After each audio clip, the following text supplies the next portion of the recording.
তো সেলফ ইমপ্রুভমেন্টের ব্যাপারে তো অনেক কিছু শুনেছো। সেলফ ইমপ্রুভমেন্ট কী জিনিসটা হয় অ্যাকচুয়ালি? সেলফ ইমপ্রুভমেন্ট হয় একটা লাইফস্টাইল। সেলফ ইমপ্রুভমেন্ট হয় একটা ইন্টেন্ট, একটা ইচ্ছা, যেটা তোমাকে নিজেকে চেঞ্জ করতে সাহায্য করে। তোমার নিজের মনের ইচ্ছা, তোমার নিজের চেতনার ইচ্ছা যে আমি তোমার নিজের চেতনার ইচ্ছা যে আমি চেঞ্জ হব, এবং ওই চেঞ্জিং প্রসেসটাই হলো সেলফ ইমপ্রুভমেন্ট। নিজের ইমপ্রুভমেন্টকেই সেলফ ইমপ্রুভমেন্ট বলে, এবং সেলফ ইমপ্রুভমেন্টে আসে গ্রোথ, কন্টিনিউয়াস গ্রোথ। কিসের গ্রোথ আসে, মানে কি করতে হয়? সেলফ ইমপ্রুভমেন্টে আমাদের আসে মেন্টাল, মানে মস্তিষ্কের গ্রোথ। ফিজিক্যাল মানে নিজের বডির গ্রোথ।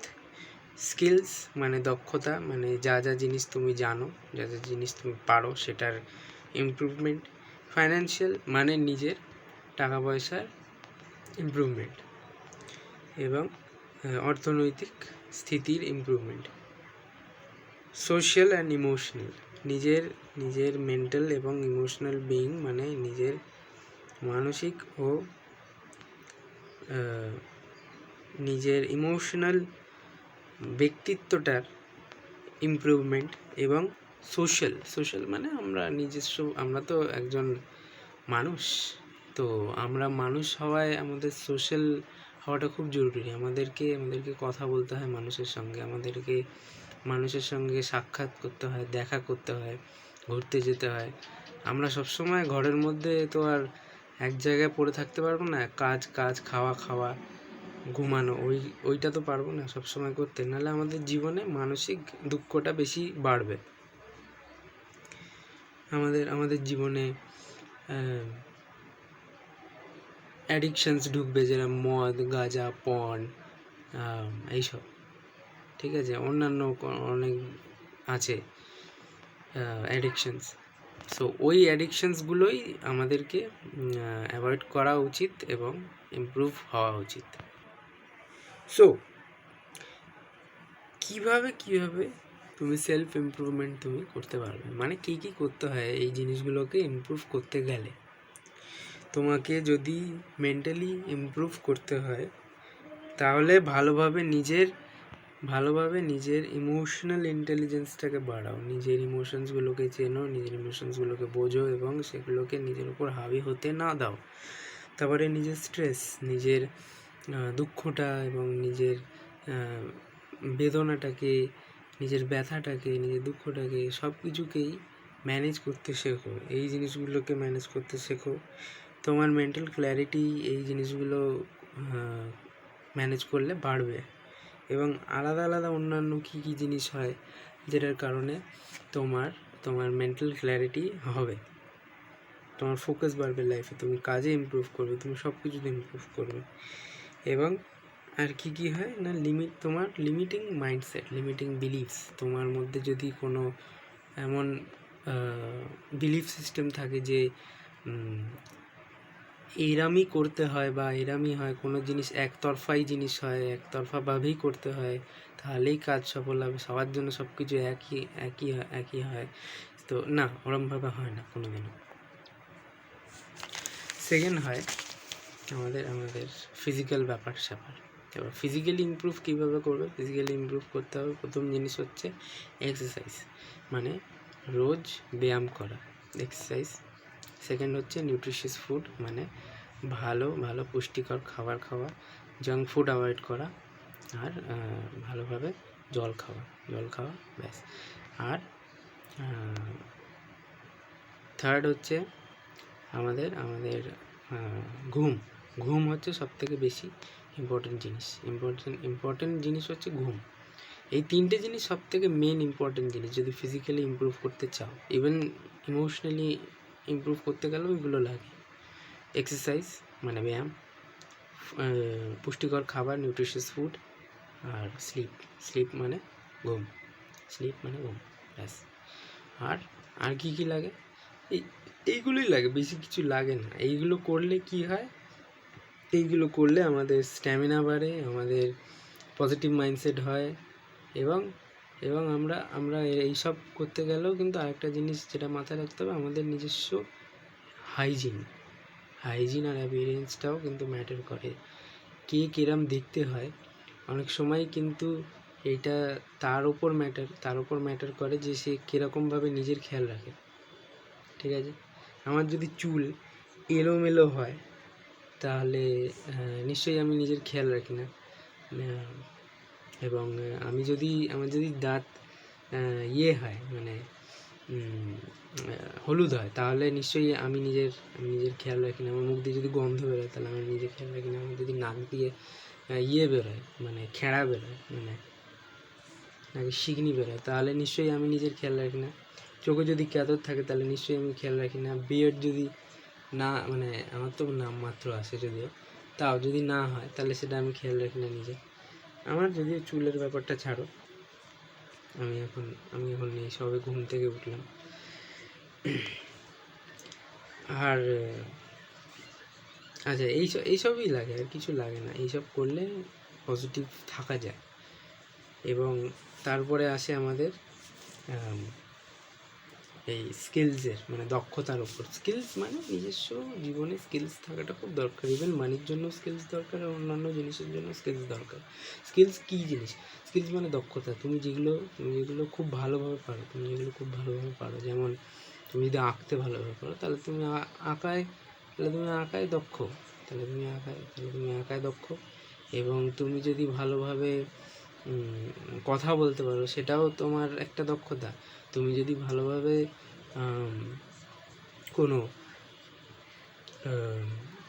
কোনো প্রবলেমকে তাড়াতাড়ি সলভ করে নিতে পারো, এবং জানো যে কোনো জায়গায় প্রবলেম সলভিং কীভাবে কাজে আসে, তাহলে তুমি ভালোভাবে সেটাকে ইউজ করতে পারো, সেটাও তোমার একটা দক্ষতা। তোমার মধ্যে যদি কোনো লিডারশিপের স্কিলস থাকে, সেটাও তোমার একটা দক্ষতা। তুমি লিডার হওয়ার জন্য অনেক কিছু লাগে, অনেক দক্ষ হতে হয়। এবং অ্যাডাপ্টেবল মানুষ মানেই অ্যাডাপ্টেবল। মানুষ হচ্ছে এনভায়রনমেন্ট, আমাদের অস্তিত্বের সময় থেকে এনভায়রনমেন্ট যখনই চেঞ্জ হয়েছে, আমাদেরকে সেই এনভায়রনমেন্টের সঙ্গে নিজেকে ঢালতে হয়েছে, নিজেকে অ্যাডাপ্ট করতে হয়েছে। হ্যাঁ, মানে যেমন আফ্রিকায় লোকে কেন কালো হয়? ওরা ট্যানিংয়ের জন্য। শুধু ট্যানিং নয়, নিশ্চয়ই ওরা জেনেটিকও হয়, কিন্তু আমি একদম আদিম সময়ের কথা বলছি। কারণ ওটা গরম দেশ, ওখানে ময়েশ্চারটা বেশি থাকে, এই জন্যে ওখানের জেনেটিক্স এমন যে মানুষের কালো হয়। এবার অন্যান্য আলাদা ফ্যাক্টরসও আছে, মানুষ ওই জন্যই কালো হয় ওরম নয়। বাট যেটা আমার মনে হয়, যেটা দেখেছি, সেটা ওই কারণেই হয়। আর আমাদের যেমন ইন্ডিয়াতে হালকা কাপড় কেন পরতে বলে? হালকা কাপড় পরার একটাই কারণ, যেটা হচ্ছে আমাদের গরম দেশ, তাই আমাদের হালকা কাপড় পরতে হয়। আমাদের কেন ভেজিটেরিয়ান খাবার খেতে বেশি বলতো, মানে আগেকার সময় ইন্ডিয়ায়, এনশিয়েন্ট ইন্ডিয়া, কেননা প্রথম কথা ওটা তো ধর্মের জন্য, আর সেকেন্ড কথা হচ্ছে আমাদের এই ময়েশ্চার অ্যাটমসফিয়ারের জন্য, জলবায়ু এবং আবহাওয়ার কারণেই এত গরম হাওয়ায় আমাদেরকে এই ভেজিটেরিয়ান বা মিল্ক বেসড প্রোডাক্ট বেশি খেতে হয়েছে, যেমন দুধ, দই, পনির এইসব খেতে হয়, যাতে আমাদের গাট ভালো থাকে এবং ঠান্ডা থাকে আমাদের শরীরটা ভিতর থেকে। তো এই কারণগুলোর জন্য আমাদেরকে অ্যাডাপ্ট হতে হয়, এবং অ্যাডাপ্ট হওয়াটা খুব জরুরি। এখনকার সময় কিন্তু এখনকার সময়েও ইন্ডিয়া অনেকটাই গরম, কিন্তু তাও এখনকার সময় অনেকেই মিট খেতে পারে, অনেকেই ডিম খেতে পারে, অনেকেই অনেক কিছুই খেতে পারে।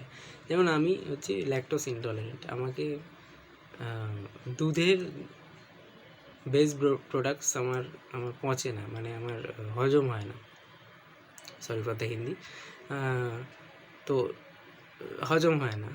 তো আমি অ্যাডাপ্ট করতে হলে আমাকে দুধ খেতে এবং দুধের যে বেস প্রোডাক্টস আছে সেগুলো খেতে হবে, আস্তে আস্তে করতে হবে। ইভেন এক্সারসাইজও একটা টাইপের অ্যাডাপ্টেশন প্রসেস। যেমন আগেকার সময় শিকার বেশি হতো, তাই শিকার করেই মানুষ খেত। ওটা কারা বেশি শিকার করতে পারত? যাদের মধ্যে মাসল বেশি, যাদের মধ্যে স্ট্যামিনা বেশি। এবার স্ট্যামিনা বাড়াতে গেলে ছুটতে হবে, স্ট্যামিনা বাড়াতে গেলে ভারী ভারী জিনিস তুলতে হবে। তো ওই জিনিস, এটাও এক্সারসাইজ ওইটাকে মিমিক করে, ঠিক আছে, মানে কপি করে আর কি বেসিক্যালি। তো এক্সারসাইজ এক টাইপের হেলথ প্রোভাইডার, সেটাও ঠিক আছে, কিন্তু একটা সার্ভাইভাল ইনস্টিংক্টও। সো এই জিনিসগুলো মাথায় রাখতে হবে। মানি ম্যানেজমেন্ট মানে মানি স্কিলস, মানে ইকোনমিক্যাল স্টেট, মানে অর্থনৈতিক স্টেবিলিটি, উন্নতি, এগুলো লাগলে প্রথমত আমাদের লাগে হচ্ছে মানি ম্যানেজমেন্ট। মানে মানিকে আমরা আমাদের কাছে যতটা মানি আছে সেটাকে আমরা কীভাবে ম্যানেজ করছি, এবং তারপরে আসে সেভিং হ্যাবিটস, ওর মধ্যেই আসে। তারপরে আসে আমাদের সেই মানিটাকে আমরা আরও কীভাবে বাড়াতে পারবো, মানে ইনকাম আরও কীভাবে জেনারেট করতে পারবো। দুবার বললাম, ভালো করে মনে রাখবে। ইনকাম ইজ দ্য মোস্ট মানে basic thing, but most necessary thing, ঠিক আছে। নেসেসিটি হচ্ছে ইনকাম, ঠিক আছে। নেসেসিটি হচ্ছে ইনকাম। এবং ইনভেস্টমেন্ট পরে আসে। আমি দেখেছি অনেকে এই গরিবরা হয়, তারা ইনভেস্টমেন্ট করতে চায় সবার নামে, মানে সবার ইনভেস্টমেন্টের কথা শুনে ওই একটা শিয়াল হুক্কা হুয়া করলে আরেকটা শিয়াল হুক্কা হুয়া করে, ওরম করে হয় না কোনোদিন। এটা অনেকটা সায়েন্স, সবাই নিচ্ছে বললে আমাকেও নিতে হবে সায়েন্স, ওরম হয় না কোনোদিনও। ইনভেস্টমেন্ট করতে গেলেও নিজের ইনকামটাকে বাড়াতে হবে।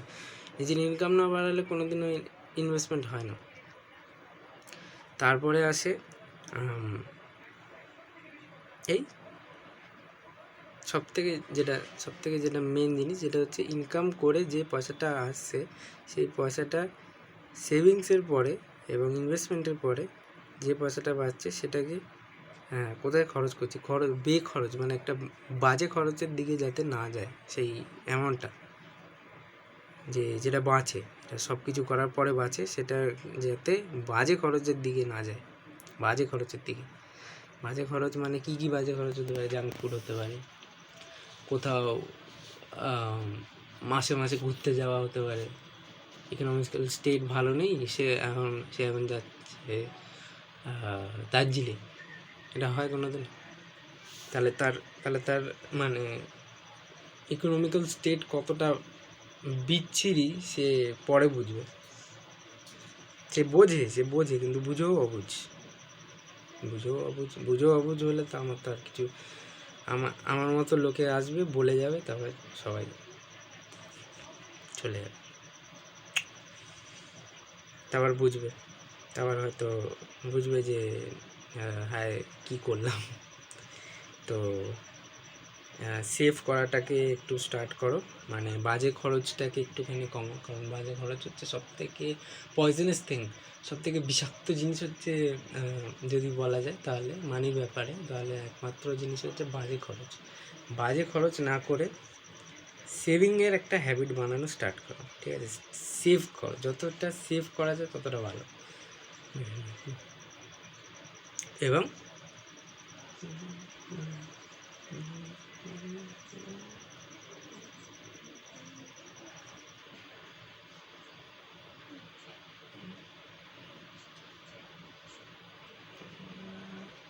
আচ্ছা, আমি নিজের হাতের লেখাই বুঝতে পারছিলাম না। সো আমার লাস্টের ব্যাপারটা হচ্ছে এই ইমোশনাল ইন্টেলিজেন্স, এবং মানে ইমোশনাল দিক দিয়ে কীভাবে ইমপ্রুভ করা যায়, এবং নিজস্ব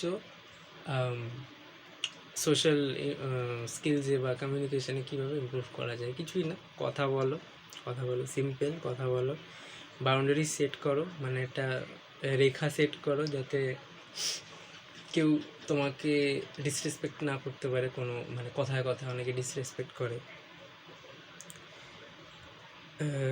নিজস্ব নিজস্ব যে যে কথা বলার হ্যাবিটটা আছে এটাকে কাজে লাগাও, এবং ফ্যামিলি ফ্রেন্ডস আর লাভ লাইফে ইমপ্রুভমেন্ট আনো, আর কনফিডেন্স বিল্ড করো।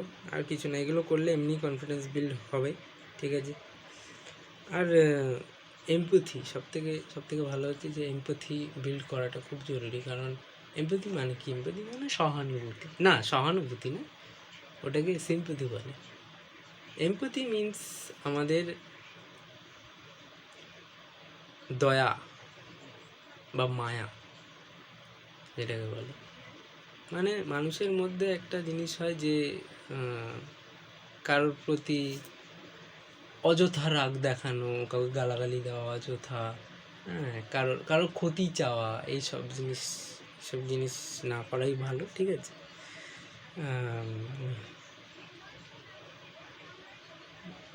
না, আমি এরম বলছি না যে নিজের যদি কি বলে 10,000 টাকা ইনকাম হয় আর কারোর জন্য মনে হয় 15,000 টাকার আইফোন কিনে, 15,000 টাকার আইফোন থরি, 15,000 টাকার কোনো ফোন কিনে দিই, তাহলে ওইটা কোনো কাইন্ডনেসও নয়, ওটাকে এমপ্যাথিও বলে না, ওটাকে বেওকুফি বলে, ঠিক আছে। ওটাকে বোকামি বলে।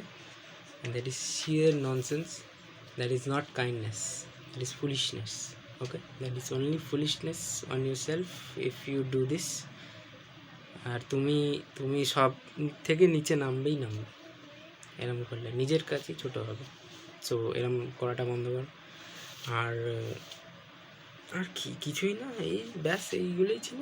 এরমভাবেই সেলফ ইমপ্রুভ করে মানুষের। নিজেকে বোঝার চেষ্টা করো, আর কি, বুঝে আস্তে আস্তে ইমপ্রুভ করো।